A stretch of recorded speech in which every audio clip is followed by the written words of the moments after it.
and his final restoration.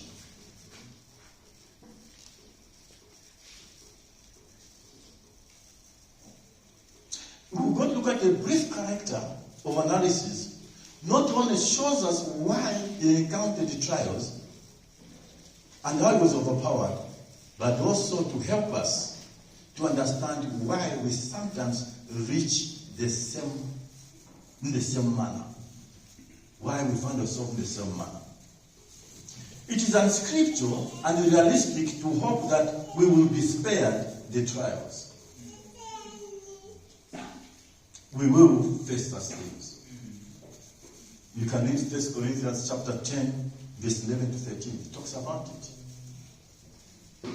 God considers such experiences, even those that initiated by Satan, God is aware about them. Because those are necessary for bringing us, his children, to maturity. Because a mature faith is a tested faith. Your faith needs to be tested.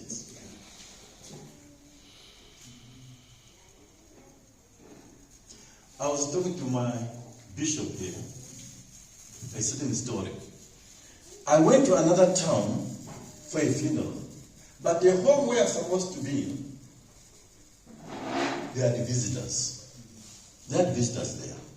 So now, my cousin took him to another house of a lady, a teacher who was single, and said, please, I'm sorry, it was around 01 a.m.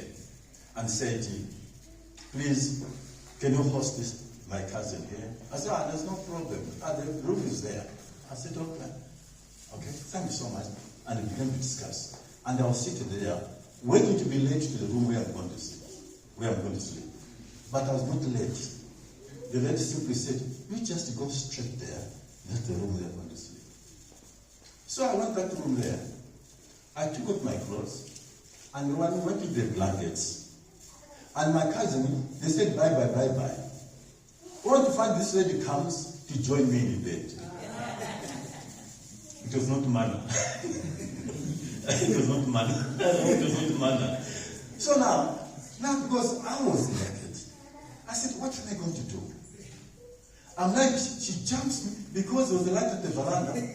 When she was undressing, I was seeing she was undressing. Usually when I'm very tired, I don't sleep. So now where I was there, I see she undresses herself and she jumps me. Comes to the other side, my left, to the wall side. Here there was a wardrobe. Then I said, Lord, here is my problem. Then I said, if I touch her, it is your fault. So I let one side, like you remember in Isaiah, the book of Isaiah, God told Isaiah, please 140 days, one side. I said, I'm going to sleep one side. I said, Lord, anytime she touches me, if your bodies meet together, it's your fault. I will do it. Then here I was now, one side. Then she said, are you asleep? I've been thinking myself. I said, is she reasonable? If I'm asleep, am I going to say, yes, I'm asleep? So I just slept there. After some time now, 1 o'clock, I was not sleeping. She was yawning, and me too. I know for sure when somebody's yawning, it means this person is not asleep. So me too, I was trying to yawn, but I think I was helped. There was a silencer at the time. Then I said, what's happening now? 1, 2, 3, 4. Then it come to 5. I said, God, now when I wake up here, I'm naked and she's naked. When I wake up here, how am I going to dress here? I said, Lord, I'm not Joseph.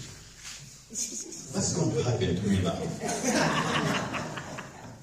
I said, Lord, do something. I knew for sure now I'm going to fall. Then there was a knock at the door. Around 5:30, very unusual. My cousin came back. And he said, hey, Ben, wake up. He was looking at the door. What I want that t-shirt you're putting on now. Always when you come to this place, you don't bring so many pairs. You just come with one. But today I'm taking the t-shirt from you. And was knocking. Then I heard her say, it's your cousin. I kept quiet. She said, I'm going just to tell you that you're still asleep. She jumps me.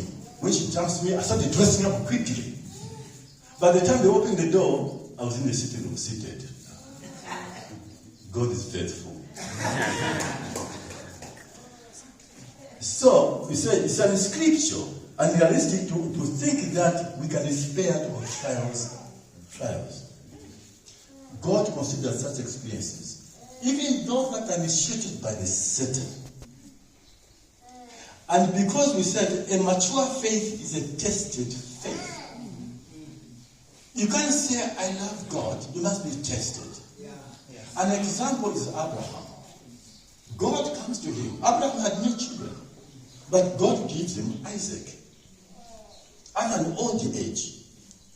And now God comes to Abraham. He's talking to Abraham exactly what is the mind of Abraham. That he give me your son. But he knew for sure, if I say, give me your son, Abraham will say, he's the only son. And he's the one who let her love. God at the time made that a request. He made sure that Abraham has an excuse. Give me your only son, whom you love. No excuse for Abraham. I'm just beginning to wonder. Why didn't he sacrifice Isaac right there at the veranda? Why going for 3 days journey? Up to the mountain. God has something in mind. He has to use his energy. He has to use his faith. And 3 days journey, you will be praying. Maybe God will change his mind. God never changed his mind. They climbed the mountain together. But all I want to know is that at the time he prepared everything, sacrificed Isaac there. Now he puts Isaac right there. He picks up the knife, thinking God will simply say, stop it. God never said anything. All preparation, probably I can imagine Isaac even pretended to be sharpening the knife. But finally God was not saying anything. God was very silent. And he put his son there. He raised up his knife. God said nothing. And when he's about to go there, he realized that it's no return. It was the power of God that stopped the hand of Abraham from having the child. What did God say? Now I know that you love me. Now as for you, I'll ask a question. How does God know that you love him? What is it you have sacrificed? What do you sacrifice for God to say, I love you? Now I know that I love you. Because love is a tangible thing. It must be demonstrated. Christ, God gave us the Son, Jesus, because he loves us so much. He demonstrated. It was a sacrifice. What is God saying to you? What excuse to give God to you? And now I know that you love me. Because you have not withheld that which you love. What is that thing that you love which you have withheld from God? We can talk about money or things like that. What is that you love so much there? What is it that you have in your home that if this thing is broken, you lose your mind? Sacrificing God. Now I know that you love me. What did you sacrifice? Something else again. Sometimes we want to compromise with God.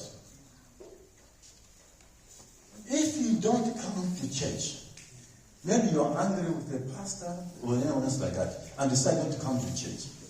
You can stop coming to church. It does not change God. You can withhold your tithe and simply say, I'm not going to give my tithe. Go from now, it's too much. That does not change God. You can simply say, not stop opening offering, but God says each time you meet, you must be an offering. Actually, an offering needs to be budgeted for. When I go to man, I simply say, this is how much I need to give to church every week. It must be budgeted for. It's not a question that comes out, I have nothing after. No. You must make sure you should not come to church without an offering. You must give an offering there. Now, if you don't give an offering, it does not change God. Giving changes you. It changes you. It does not change God. God does not give you money. He said God has silver and mine. It's simply what? Testing your faith. A mature faith is a tested faith. God will not bless you until he has an opportunity to break you. There must be a way of breaking. God had to break the life of Abraham. It is breaking to lose your own son. The son that you love. You want to give that child away. He has got to break. He has got to break. If you don't want the breaking, you don't need the glory. You don't need the blessings. If you don't want to go through the pain, you don't need the power. You don't need the power. Jesus clearly saw the agony and the humiliation that Peter was going to face in this life of maturity, spiritual maturity. He knew. His grace did not consider protection. Grace of God does not consider protection, but strength through the testing. Why did God tell Peter that Peter, Satan wants to see you as weak? But I've prayed. He never said, I've stopped Satan. I never said, I've stopped Satan, I've bound Satan not to do that. No. He said, your faith will see you through the trial. Your faith will see the trial. That's why God wants to see it there. The other thing is that demand our attention is a series of steps which Peter was led to deny Jesus Christ. These steps are mercifully recorded for our own learning. The Spirit of God has taken care to have them written down in the Bible. Let us trace them. Number one, let's listen to Peter's 4. Peter's 4 was self-confidence. Self-confidence was Peter's mistake. He wanted to follow the Lord, to serve the Lord with self-confidence. All these people will deny you, but not to me. I'll be with you even unto death. Self-confidence. You can't serve God with self-confidence. Just I remember one time one of the ladies, dear sister, was reading us yesterday. I heard her saying that she talk about without God you can do nothing. It's true. You don't go on self-confidence. Self-confidence is what destroyed Moses. Moses thought, first time the children of Israel wanted water. What did he do? He went to God. That's when he went to God. God said, okay, hit the rock. After hitting the rock, water came out. Second time, God says, speak to the rock. He says, no, you have made a mistake. I know what I'm doing. Self-confidence. He hits the rock. But God says, you have not honored me. You didn't listen to God. At one time at ZNBC broadcasting, they asked me a question. They said, why is it a problem with Christianity and leaders of the church this time? I said, they stopped listening from God. They listen to themselves. So Peter was what? Self-confidence. Self-confidence. Inflated the opinion of himself. He thought he was all what he could do like that. Because of his familiarity with walking with the Lord Jesus Christ, he thought it's okay. Peter Logan's pride made him an easy target for Satan. If it wasn't for Judas Iscariot, Peter would have been a target, and the one could have betrayed Jesus. Talking too much, so boastful about himself.